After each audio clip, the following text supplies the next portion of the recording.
Good morning students. Subject design of structure. In the last lecture we had completed design of bed footing, right? Last lecture में हमने क्या किया था, design जो है वो पूरी तरह से कंप्लीट कर ली थी। स्टेप नंबर 5 जो है वो हमने रेनफोर्समेंट का कंप्लीट कर लिया था। स्टेप नंबर 1 क्या है, हमारा साइज़ ऑफ फुटिंग। सबसे पहले हम फर्स्ट स्टेप हम साइज़ ऑफ फुटिंग फाइंड करेंगे, right. We have to design square footing, right. हमें स्क्वायर फुटिंग डिज़ाइन करनी थी, तो हमने स्क्वायर दोनों साइज़ सेम आती है, तो साइज़ ऑफ फुटिंग हमने कंप्लीट की थी, राइट, स्टेप नंबर 1 में। Then step number 2 net upward pressure and bending moment find की थी। बेस्ड ऑन बेंडिंग मोमेंट हमने डेप्थ कितनी रखनी है फुटिंग की, वो हमने फाइंड किया था, राइट। तो मोमेंट जितनी ज़्यादा आएगी उतनी हम ज़्यादा डेप्थ रखेंगे, और जितनी मोमेंट ज़्यादा आएगी उतने ही नंबर ऑफ़ रेनफोर्समेंट जो है वो हम ज़्यादा रखेंगे। नंबर ऑफ़ रेनफोर्समेंट मतलब number of steel bars, right. तो वो बेंडिंग मोमेंट पर डिपेंड करता है कि वो ज़्यादा आएगा या कम आएगा, राइट। तो इस तरह से हमें फर्स्ट स्टेप हमने step number 3 bending moment find करना है, और step number 4 depth of footing जो हम मोमेंट के हिसाब से मोमेंट का यूज़ करके हम फाइंड करते हैं, वो हमने कंप्लीट किया था। ये हमारी इफेक्टिव डेप्थ है और ये हमारी ओवरऑल डेप्थ है। मैंने दोनों का डिफरेंस जो है वो आपको ऑलरेडी एक्सप्लेन कर दिया था, right, in the previous lectures. Now step number 5 जो कि हमने लास्ट लेक्चर में कंप्लीट किया था, रेनफोर्समेंट। रेनफोर्समेंट में हमें क्या फाइंड करना है, नंबर ऑफ़ बार्स फाइंड करने हैं। वो हमने फाइंड किया था, कौन से डायमीटर के बार्स यूज़ होते हैं वो हमने फाइंड किया था। सो प्रैक्टिकली हमने सब फाइंड कर लिया, साइज़ भी फाइंड कर ली है। कॉलम की साइज़ तो दी ही गई है, हमें पता ही है कॉलम की साइज़। हमने फुटिंग की साइज़ फाइंड कर ली है।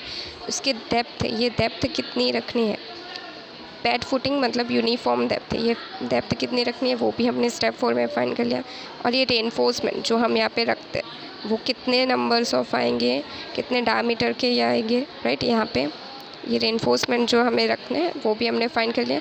और ये first reinforcement, second reinforcement, first steel bar और सेकंड स्टील बार के बीच में स्पेसिंग कितनी रखनी है वो भी हमने फाइंड कर लिया। यहाँ पे क्लियर डिस्टेंस हमारे कितने हैं, 180, राइट। 180 से कम है, इसलिए हम यहाँ पे 180 mm क्लियर डिस्टेंस रख रहे हैं, ठीक है। सो बेसिकली हमने रेनफोर्समेंट की डिज़ाइन पूरी कंप्लीट कर लिया, but important check is also important. यहाँ पे मेंशन किया गया है check is not required, right. Check for shear is not required मतलब इस एग्जांपल में अगर आप GTU की एग्ज़ाम में हो तो यहाँ पे आप चेक नहीं करेंगे, बट हम यहाँ पे चेक कंप्लीट करेंगे ताकि हमारी पूरी डिज़ाइन जो है वो किस तरह से होती है वो आपको समझ में आ जाए प्रैक्टिस के लिए, ठीक है। तो हमने यहाँ पे चेक स्टार्ट कर दिया है। डिज़ाइन स्टेप 5 में कंप्लीट हो जाएगी, बट चेक इसलिए करना है कि माइनर क्रैक भी फुटिंग में अलाउेबल नहीं है, right. We can not allow minor crack in footing. Therefore हमें उसके लिए चेक्स जो है, check for 1 way shear, check for 2 way shear, check for dowel bar, ये हमें कंप्लीट करने होंगे। Check for development, right. तो हम ये चेक स्टार्ट करते हैं, check for 1 way shear. Next step number 6, ठीक है।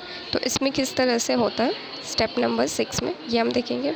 तो चेक फॉर 1 वे शेयर, तो 1 वे शेयर में क्या होगा, हमें 1 वे शेयर का क्रिटिकल सेक्शन कहाँ पे लेना है, तो ये जो फेस ऑफ कॉलम है, राइट, ये कॉलम की फेस है, राइट, ये ब्लू कलर की जिसकी कॉलम की साइज़ है 500 mm बाई 500 mm, और ये हमारा फुटिंग है 3 मीटर बाई 3 मीटर मतलब 3000 mm बाई 3000 mm। तो ये कॉलम की जो फेस है उससे D डिस्टेंस पे, वहाँ से D डिस्टेंस पे क्रिटिकल सेक्शन होगा 1 वे शेयर के लिए। अगर 1 वे शेयर क्रैक होता है तो वहाँ का क्रिटिकल सेक्शन कहाँ पे होगा, at the distance D from the face of the column. ये IS 456 में दिया गया है, राइट। IS 456 2000 में दिया गया है। कहाँ पे लेना है, 1 वे शेयर के लिए at a distance D from the face of the column. तो यहाँ पे डिस्टेंस D हमने ले लिया, राइट। तो इससे हमारा ये सेक्शन जो है वो हमारा बनेगा, राइट। तो ये जो H एरिया है यहाँ पे हमें चेक करना है 1 वे शेयर का, जहाँ पे क्रिटिकल सेक्शन होगा हमें वहीं पे चेक करना है, राइट। तो एट अ डिस्टेंस D पे रहेगा। D मतलब इफेक्टिव डेप्थ जो कि हमने ऑलरेडी फाइंड कर ली है, राइट। यहाँ पे ये रही D 650 mm है हमारी, राइट। तो यहाँ पे इतने एरिया में हमें फाइंड करना है। अब यह एरिया जो है वो हमें ये तो पता है, ये विड्थ ऑफ फुटिंग है, बी साइज़ है जो कि 3 मीटर है, मतलब 3000 mm है, राइट। बट ये लेंथ जो है वो हमें फाइंड करनी होगी, या ये डिस्टेंस हमें किस तरह से फाइंड करना है। तो ये हमारा जो पूरा सेक्शन है उसके सेंटर लाइन हमने ड्रॉ कर दी है, सेंटर लाइन, ठीक है।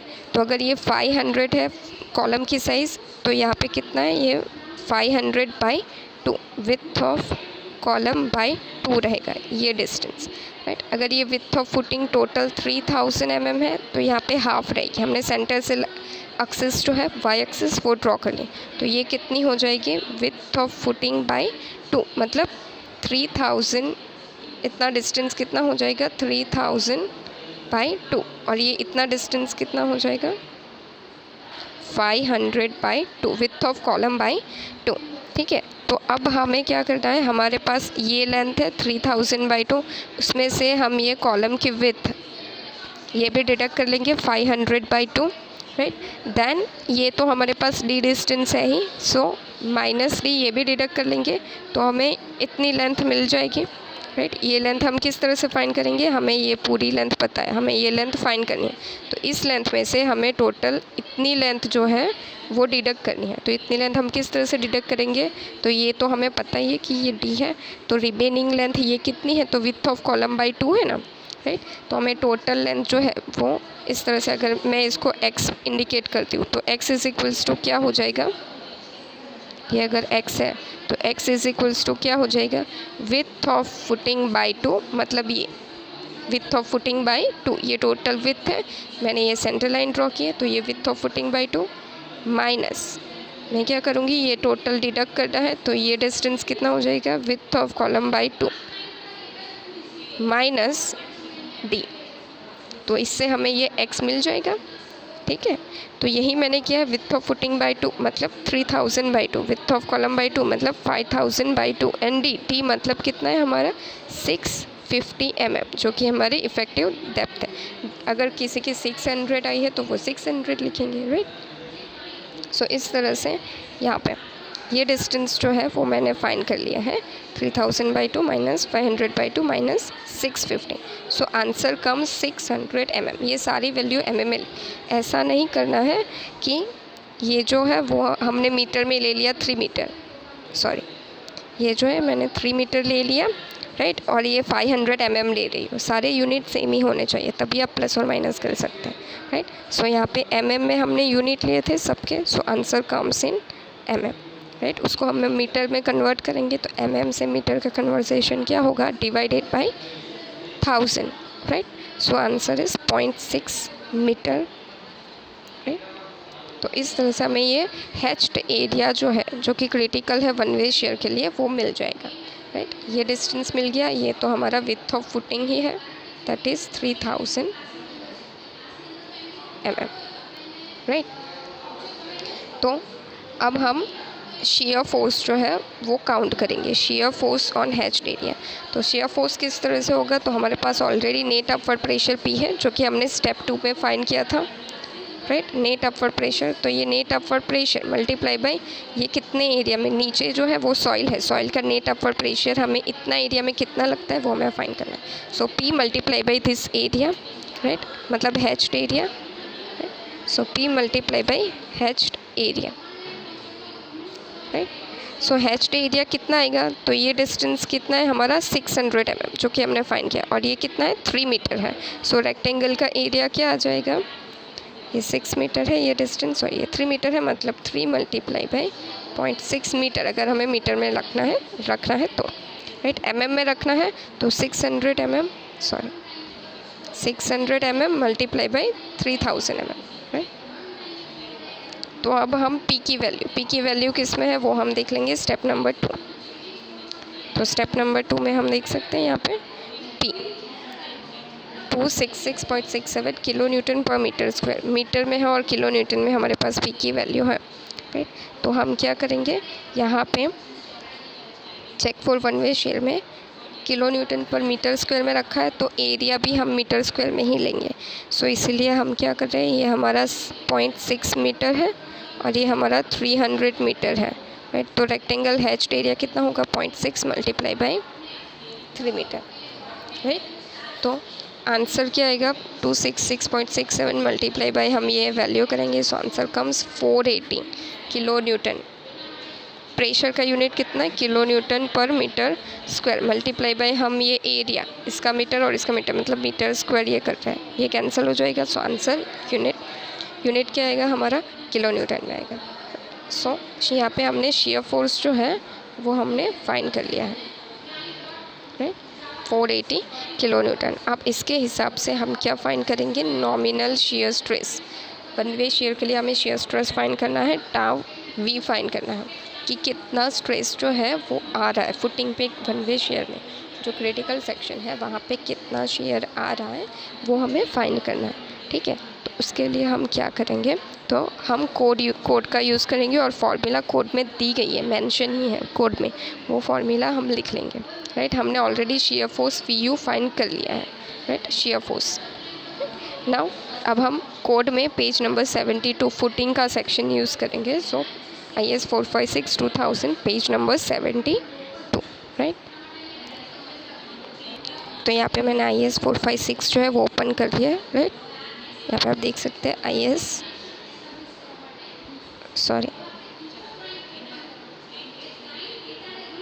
456/2000, राइट, ये हमारा कोड है। नाउ पेज नंबर 72, राइट, पेज नंबर 72 पे यहाँ पे आपको limit state of collapse for shear के लिए क्राइटेरिया दिया गया, हम लिमिट स्टेट के हिसाब से डिज़ाइन कर रहे हैं, राइट।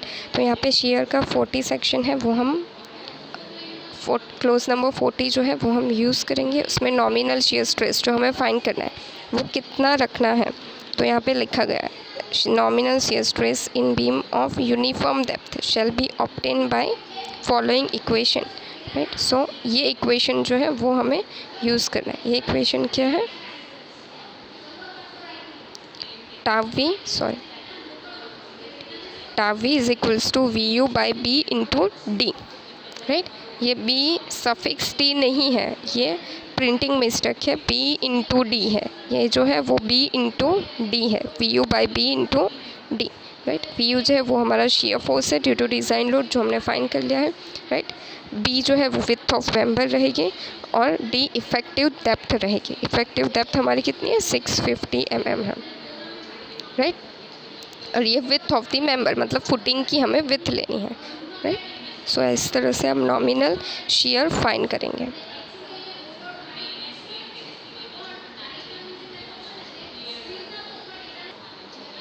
सो इस तरह से हम ये फार्मूलाज जो है वो ये लिख लेंगे, tau is equals to VU into BD, right. तो हम VU का आंसर लिखेंगे 480। अब किलो न्यूटन को हम न्यूटन में कन्वर्ट करेंगे, so multiply by 10⁻3, right, divided by B क्या लेना है, विड्थ ऑफ फुटिंग लेनी है। विड्थ ऑफ फुटिंग हमारी कितनी है 3000 mm है, तो मैंने यहाँ पे 3000 लिख लिया और इफेक्टिव डेप्थ हमारी 650 है, राइट। तो यहाँ पे मैंने लिख ली, तो इसका आंसर क्या आ जाएगा, सो आंसर कम्स 0.246 न्यूटन पर mm स्क्वायर। ये कैलकुलेशन जो है वो बहुत ही सिंपल है, इसलिए मैं कैलसी में नहीं दिखा रही हूँ, ठीक है।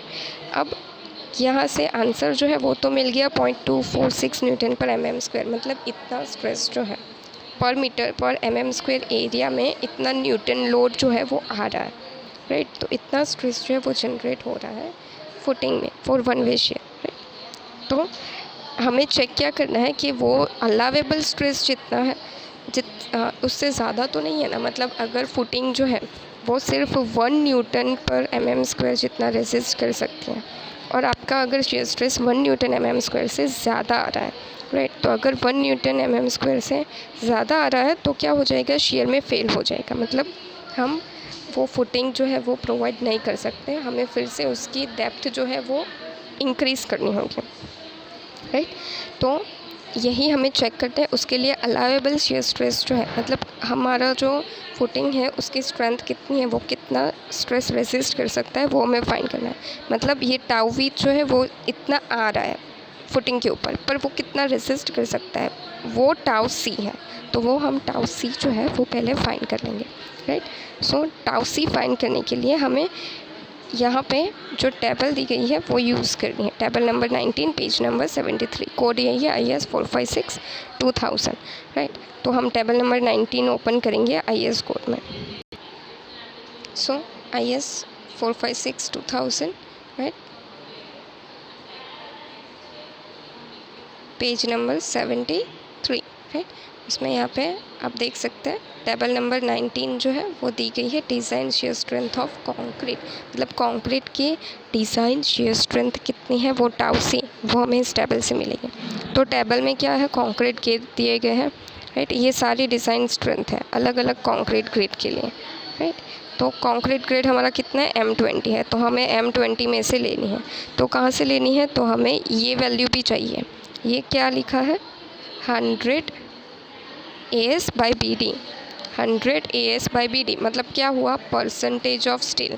हमें तो टाउ सी फाइंड करने के लिए हमारे पास किसकी वैल्यू होनी चाहिए, एक तो ग्रेड होना चाहिए कि हम कौन सा कंक्रीट यूज़ कर रहे हैं हमें पता होना चाहिए, और उसमें कितना परसेंटेज ऑफ स्टील यूज़ कर रहे हैं वो हमें पता होना चाहिए, राइट। सो उसके हिसाब से we can find out the value of tau c by using grade of concrete and percentage of steel reinforcement, right. Now 100 AS/BD मतलब हम AST is equals to PT by 100 BD, ये फार्मूला यूज़ करते हैं ना।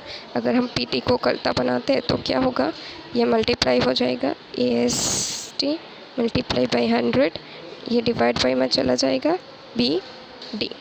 तो ये हो गई ना फॉर्मूला 100 AS/BD मतलब परसेंटेज ऑफ स्टील, वो हमें पहले फाइंड करने होंगे। अगर परसेंटेज ऑफ स्टील मेरे 0.25 है, राइट, अगर मैं M20 कंक्रीट यूज़ कर रही हूँ तो मेरा आंसर क्या आ जाएगा, 0.36, ये टाउ सी का आंसर है, राइट। तो इस तरह से हमें टेबल 19 का यूज़ करके टाउ सी की वैल्यू जो है वो फाइंड करनी है। और टाउ सी का यूनिट क्या दिया गया है, Nm/mm² दिया गया है, राइट।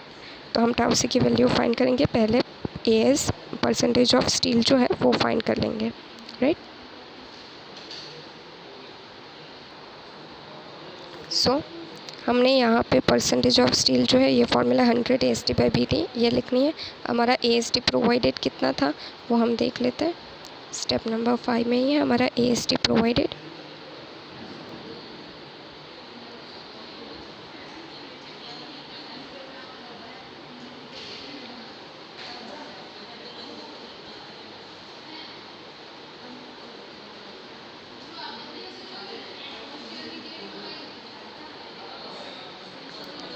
यहाँ पे PDF में एक पेज जो है वो मिसिंग है।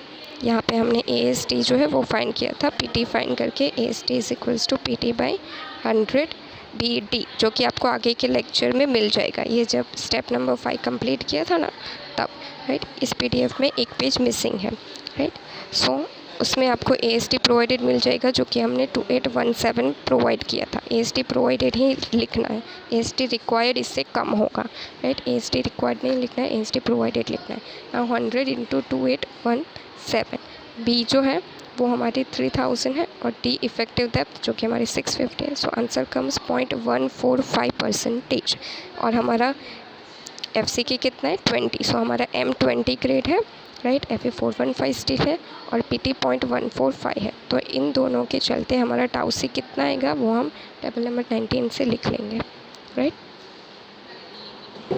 सो हम देख सकते हैं हमारा 0.145% है, राइट। तो 0.145% है वो लेस देन 0.15 आएगा, राइट। अगर लेस देन 0.15 है और M20 ग्रेड है, सो आंसर कितना आएगा, 0.28।